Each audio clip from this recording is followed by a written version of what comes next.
Good afternoon, good evening to all of you out there in cyberspace. My name is Captain Kirk Skywalker. That is my pen name. A long time ago, I was a member of the U.S. Armed Forces, a U.S. Army infantryman, but I never was a commissioned officer.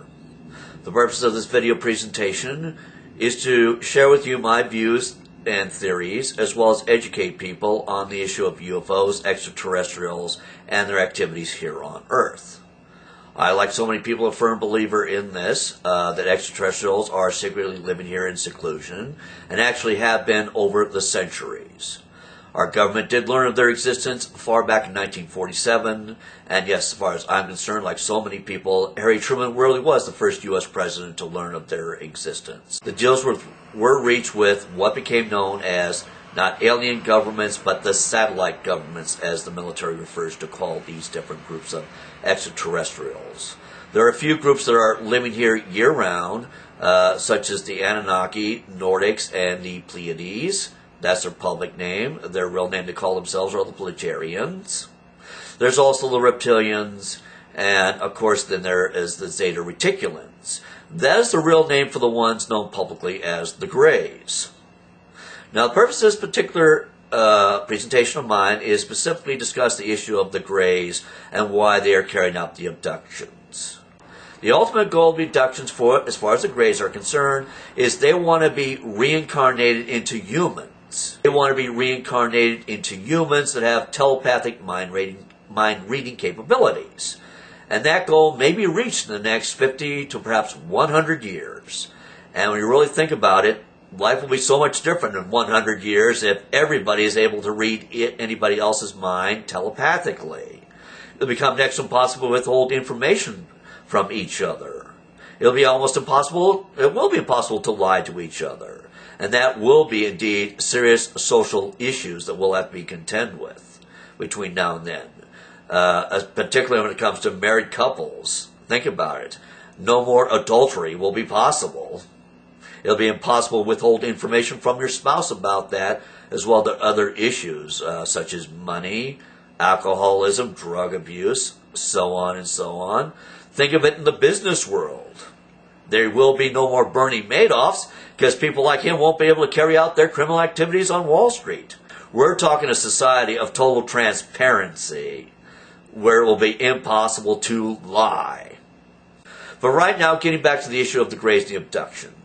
Clearly what's been happening over the years, the Greys actually re-abduct the same people over and over again to study their evolutionary development over the course of time.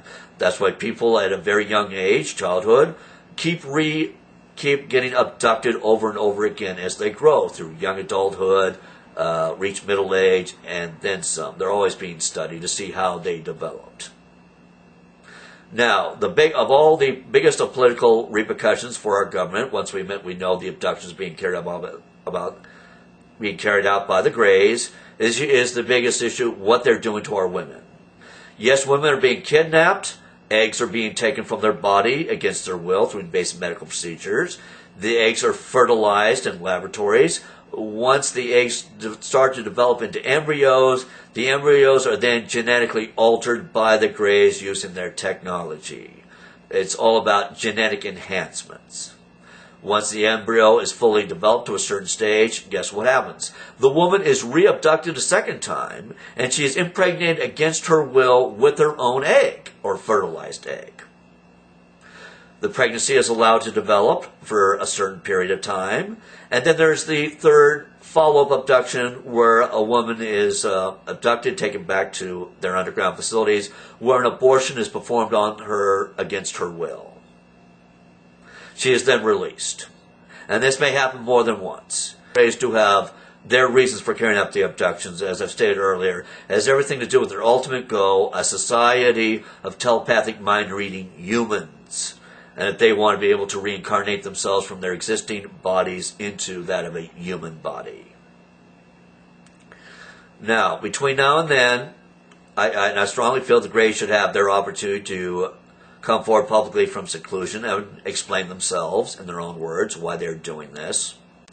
And what I'm about to tell you now is how I feel strongly that one can protect themselves from being abducted. And this is in part due to my own personal encounters with Greys.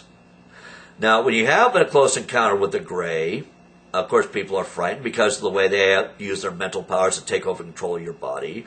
When I was with them, it wasn't under those circumstances. It was different for me. I was recruited by the Bulgarians. I was taken to the United States Air Force Base a very long time ago. And while there, I had brief encounters with the short Grays. I was not afraid of them.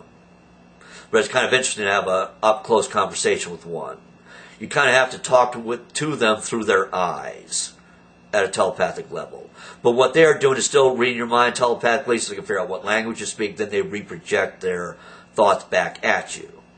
Now, getting to the critical issue why I'm doing this presentation. How can one protect themselves from being abducted? It really is quite simple. This is it right here. Lead foil pouches that are manufactured for the purposes of protecting camera film from airport x-ray machines. As you can tell, there's the main product brand. They are available on the internet. You can find them on eBay. But again, I'm talking lead foil pouches. Now, what I was able to do is I cut the thing completely open. And as you can see, it's rather easy to fold and shape the foil so you can get it to fit underneath your own hat or wear it covered up by a headband. The key thing is, to protect yourself from a Gray, is you must cover up your forehead area entirely. Your whole head ideally, but ideally it has to be the forehead area. Because when you have a close encounter with a Gray, that's what they're doing. They're projecting all their mental power energy directly at that area to control your brain, the forehead area. So, if your forehead is completely covered with lightweight lead foil, they won't be able to control you. They may still be able to communicate with you at a telepathic level, maybe not. But I can assure you one thing. When you're wearing lead foil, and they are not able to control you at all, they may run very scared of you. After all, you will now be able to protect yourselves by possibly using weapons against them. Something I don't exactly advocate, but nevertheless, I'm trying to explain to you how you can protect yourself from being abducted by a Gray.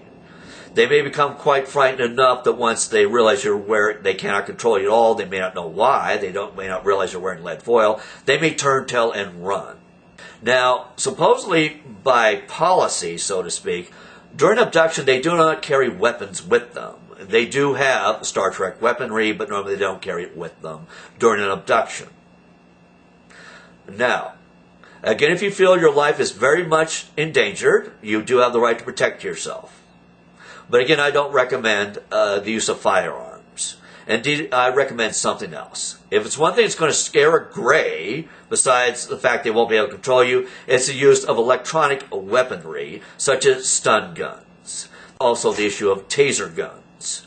There are, of course, civilian versions of taser guns that are available. They're fairly expensive, but nevertheless, you can get one. Now, also keep in mind, when you're talking about the use of a taser gun against a Gray, the little Grays are only 3.5 feet tall, and they're very lightweight. So if you use a taser gun on a Gray, you run the risk of flat-out killing them. Something I would hate to see happen. I don't advocate that level of violence. But also, if you use a taser gun or a handheld stun gun against a Gray, you'll how should I put it? Once you hit them with electricity, the one Gray, it won't be just the one Gray that'll feel it. All the Grays in the immediate area will also feel the pain of the one Gray.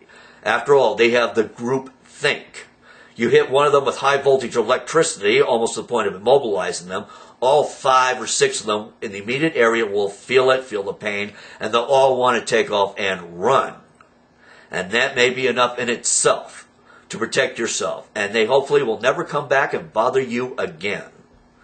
That if you're going to use an electronic weapon such as stun gun or taser gun, your firing time should be of only a few seconds. Do not keep the taser weapon on too long. You may kill them. And that is what I hope will not happen. The Grays will realize the abductions must come to an end once and for all. Once that happens, then they have to realize the inevitable. That they will have to come forward publicly from seclusion, even if it is over the objections of our leaders in office at the time. I strongly believe that the Grays, along with other groups of extraterrestrials, should have their own separate website on the internet so they can explain themselves, answer the most frequently asked questions that will be asked of them. Right now, this is Captain Kirk Skywalker saying, my motto is, the truth is at hand, it's only a matter of how you go about explaining it.